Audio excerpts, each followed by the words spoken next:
Welcome back. This is World Insight, our special program presented to you on the sideline of the World Economic Forum Annual Meeting 2026. Amid tensions across the Atlantic, the 2026 World Economic Forum Annual Meeting is underway. On this global stage, world leaders from government, business, civil society, and academia engage in forward-looking discussions on global issues and set priorities. Of course, there are a lot of thorny issues to be resolved. So I caught up with Borge Brende, the President and CEO of World Economic Forum, right before the forum started, about tensions between the U.S. and Europe and the role of World Economic Forum annual meeting in that regard. Let's take a look. What a pleasure to see you in Davos. Thank you so much. So great to have you back here. This is now a tradition. I'm so honored that you are honoring this tradition and talking to our audience in China, all over the world, at the very first day of the World Economic Forum. But Borge, this could not be a more complicated world, as we chatted right before this interview. So how is this a spirit of dialogue likely to change anything? It's true that this meeting is happening against the most complicated geopolitical backdrop, maybe since 1945. But to break that impasse and to move on and see some progress, a prerequisite for that is that people and the countries and businesses start to speak to each other. And that's why we need a spirit of dialogue to also to move the world forward in many ways. It sounds encouraging, but eventually what kinds of results are you expecting so that people can say, oh, this is a successful annual meeting of the World Economic Forum? You know, the World Economic Forum is not a fixture. We have a platform where we enable leaders to make progress. So it's a little bit up to the leaders themselves. We can lead them, we can lead the horses to the well, but we cannot force the horses to drink the water. But I do think that during this week we will hopefully have very good discussions on Ukraine. We will also have discussions on Gaza. I think there will also be discussions on the role of the new technologies. I think the new technologies are now the driver of growth. Because last year in Davos, everyone was worried that we were going to go into a slow growth period like in the 1970s. But we have seen that even with all the geopolitical turbulence, all the tariffs, we're seeing the growth globally is more than 3%. That is a surprise. And we see, for example, the growth now in China is also robust. India. I would love to go to the economy side, but let's talk about geopolitics first, because that's on the top of mind for everybody. You used to talk about the world is possibly in a geopolitical deficit. And look at what's happening over the past 48 hours between two allies, the United States and the European countries. Now, we do not know how the tariffs are likely to be exerted toward one another at this moment. But tell us more about how is the forum likely to shape this conversation. As you said, you're a platform, but how you shape it is also very important. It's true, and I'm now even moving from a deficit to a geopolitical recession. That's how complex it is. But as I mentioned, hopefully this geopolitics will not kill growth and prosperity for the future. That can be avoided if we can avoid full escalation of wars. Just imagine if what happened in Iran ended up in a full-fledged war in the whole region. That would have severe impact on oil and gas prices and all that. But how can the World Economic Forum contribute? You know, we have 1,000 of the 1,000 Fortune CEOs here. We have more than 400 political leaders, also great leadership from China here. When they come together on our platform, hopefully, they will then discuss topics where there's also overlap in their interest, because it's all now about interest politics compared to before. But you know, the leaders have to shape it. We can enable these kind of discussions. All right. U.S. President has already threatened to exert tariffs on the 8 European countries that have been supporting Greenland. While at the same time, the European Parliament, European Commission are now in discussions about the so-called Anti-Coercion Act, which is being used and against those unfriendly nations of the EU. So World Economic Forum is based in Davos. And many see this as a platform of European voices as well. So how do you think the European voices will be having an equal conversation with the American voice here? It's true that the World Economic Forum is based in the neutral Switzerland. I think that also makes us more attractive when there is so much tension.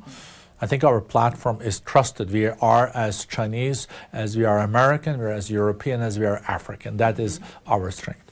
We do see, since we know what bilateral meetings they've asked for, bilateral meeting rooms and all this, I can share this secret with you and your then watchers, that many European leaders are meeting, but I think also there will be meetings between European leaders and President Trump here. I'm pretty sure. You served once as the foreign minister of your country. You managed through that tenure to resolve some of the thorny bilateral and international issues, Borge. And now many believe over the years you have become a very seasoned executive of international organizations such as World Economic Forum. So how do you see the nature of transatlantic relationship now?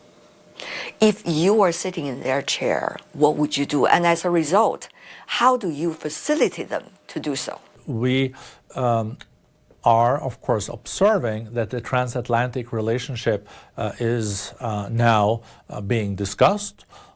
There are also differences. There are many hypotheses. And that's what we will now have to watch very carefully in the coming days in Davos too, where I think we will have at least 5 or 6 of the 7 G7 leaders here, including Mr. Trump. How will they interact, and will they find a path? You remember, sometimes they do find paths that are not expected. Almost a year ago, we thought it was going to be a full-fledged trade war between China and the US. It was quite serious, but then through negotiations back and forth, I think both countries saw that they also was not in their interest to decouple. Things can change also very fast in this geopolitical landscape. One day it is Iran, another day is Venezuela, the other day is Ukraine, then it is Gaza, and now is Greenland. So it is very complicated, and of course news media has never had so many news to report. We look at some of the latest tweets. Of course, there are many tweets coming out every day, trying to digest like everybody. Talking about the U.S. now probably look at its own national interest, not putting peace as the priorities anymore, as a result of the Nobel Peace Prize or this and that. So, for World Economic Forum, are you talking about peace? Or are you talking about conflicts? So we talk about peace and reconciliation as a prerequisite to avoid further escalations of conflicts. So, if you speak to President Trump, and you will hear his speeches later in the week, he will say that he has resolved 8 wars.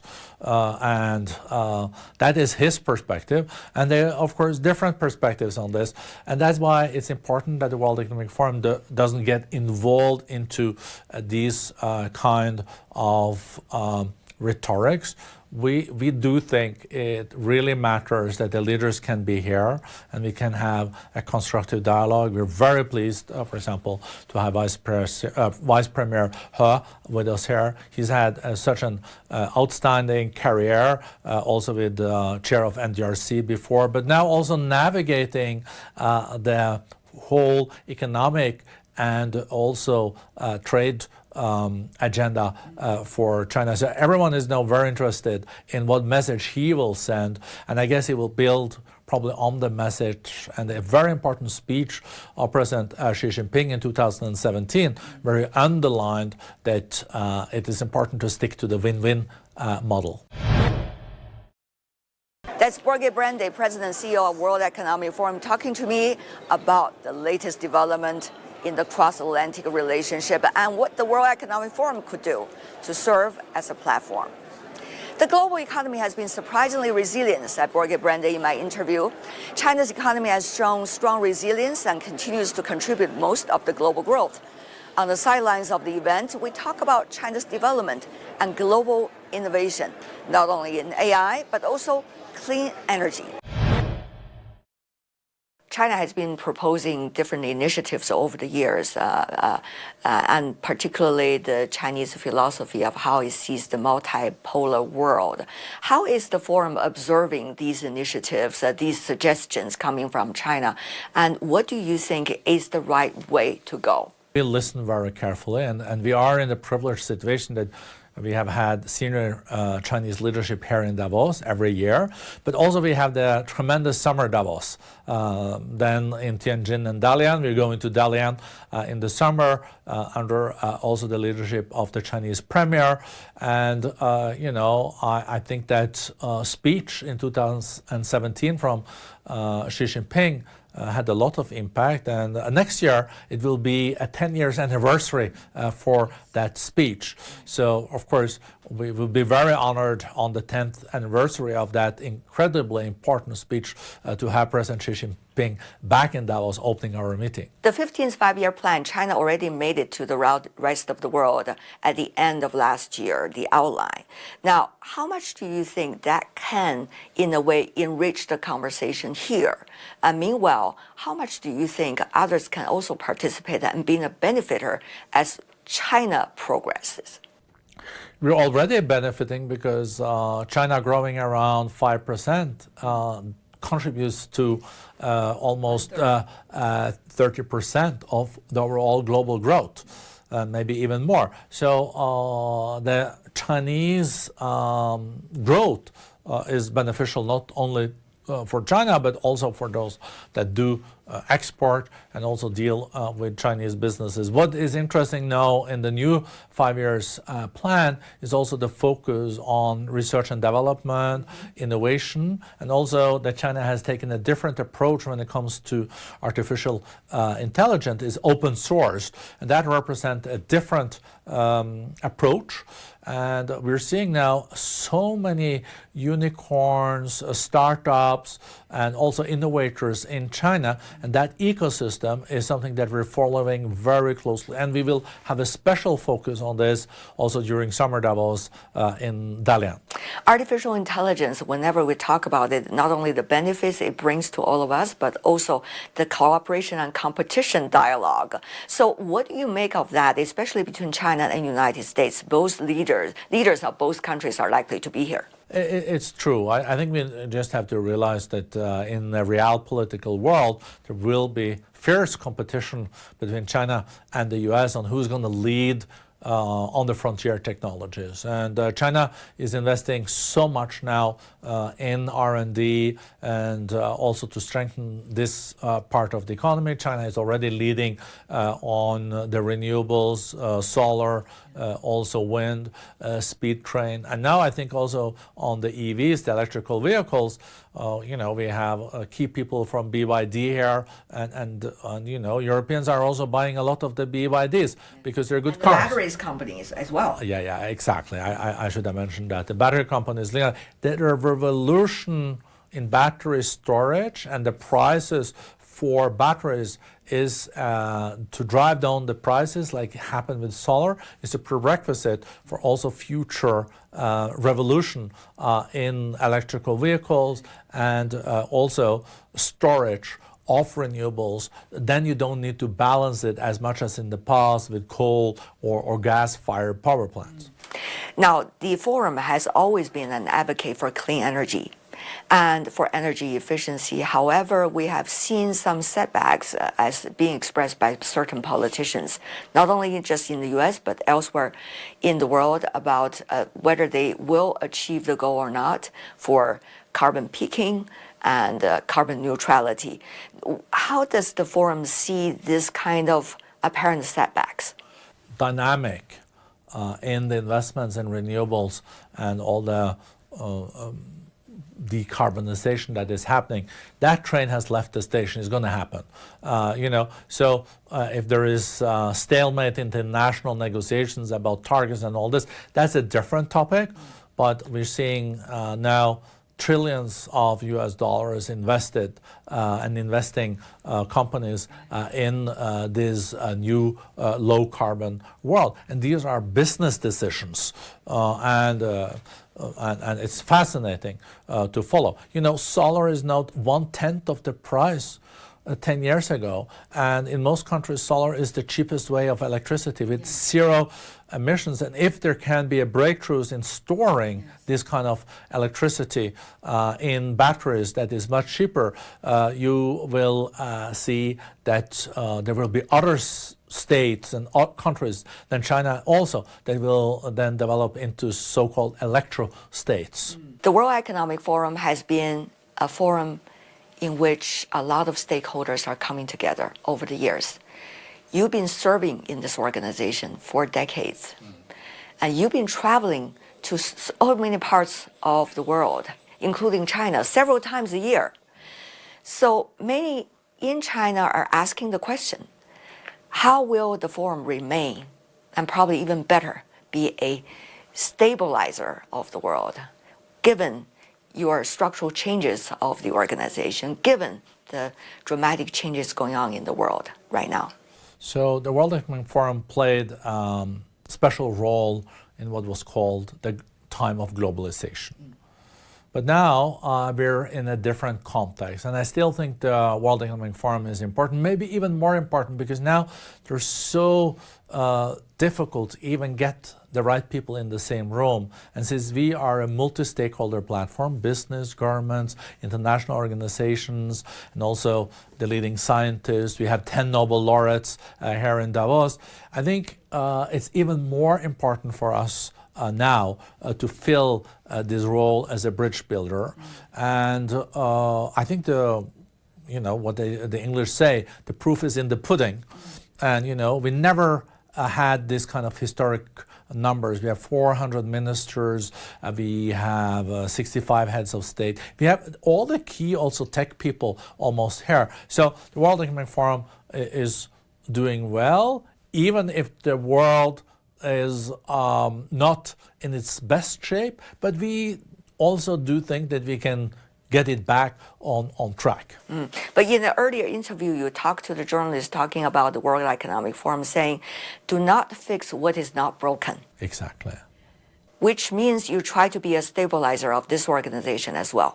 We should build on our strengths, but then we also have to be innovative in new areas. But for us, the trust is critical. We do have the trust of almost all the big players, nations, but also companies. And that trust you have to earn every day, every day. Well said. Thank you. Borge, what a pleasure. Thank you so much for your time on a very busy schedule. Appreciate it.